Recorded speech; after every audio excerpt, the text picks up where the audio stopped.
Guys, കുറേ പേര് എൻ്റെ അടുത്ത് ചോദിച്ചായിരുന്നു എങ്ങനെയാണ് ഗോൾഡിൽ എൻഗൾഫിംഗ് ക്യാനിൽ വെച്ച് ഒരു ട്രേഡ് എൻ്റർ ചെയ്യണേന്ന്. അപ്പം ഞാൻ നിങ്ങൾക്ക് ഇന്ന് മാർക്കറ്റിൽ ചാർട്ടിൽ ഒരു എക്സാമ്പിൾ കാണിച്ചു തരാം. അപ്പോൾ ആയിരുന്നു ഗൈസ്, അപ്പോൾ നമുക്ക് ഈ സിറ്റുവേഷനിൽ കാണാൻ പറ്റും. ഇപ്പോൾ ഒരു അപ് ട്രെൻഡിലായിരുന്നു മാർക്കറ്റ് പോയിക്കൊണ്ടിരുന്നിട്ട്, എന്നിട്ട് ഇവിടെ നിന്ന് ഒരു പുൾ ബാക്ക് ഉണ്ടായി. അപ്പോൾ ഇവിടെ കാണാൻ പറ്റും ഈ ക്യാൻഡിൽ ഒരു എൻഗൾഫിംഗ് ക്യാൻഡിലാണ്. ഈ പ്രീവിയസ് ബെയറിഷ് ക്യാൻഡിലിനെ ഈ ബുള്ളിഷ് ക്യാൻഡിൽ എൻഗൾഫ് ചെയ്തു. അപ്പം നമ്മൾ അടുത്ത ക്യാൻഡിലായിരിക്കും നമ്മുടെ ട്രേഡ് ക്യാൻഡിൽ. ഫസ്റ്റ് മിനിറ്റിൽ ഞാൻ ഈ ഹൈ ബ്രേക്ക് ആകുമ്പോൾ എടുക്കില്ല ഗൈസ്. അപ്പോൾ ഇപ്പോൾ ഒരു ബോട്ടമിക്ക് വന്നു ഗൈസ്. അപ്പോൾ എന്നോട് എൻ്റർ ചെയ്യുവാണ്. എൻ്റെ സ്റ്റോപ്പ് ലോസ് വന്നത് പ്രീവിയസ് ക്യാൻഡിലെ ലോയിലാണ്. എൻ്റെ ടേക്ക് പ്രോഫിറ്റ് വന്നത് ഓൾമോസ്റ്റ് ഒരു ഈ റേഞ്ചിലായിട്ട് എൻ്റെ ഏകദേശം 1:1 റേഷ്യോയിലായിരിക്കും നമ്മൾ ട്രേഡ് എടുക്കുന്നത്. മാർക്കറ്റ് ഒന്ന് താഴോട്ട് വന്നാലും കുഴപ്പമില്ല.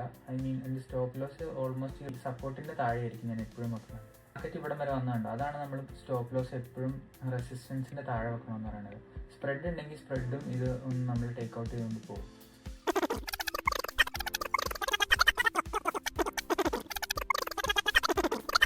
ഗൈസ്, അപ്പോൾ TP ഹിറ്റായി.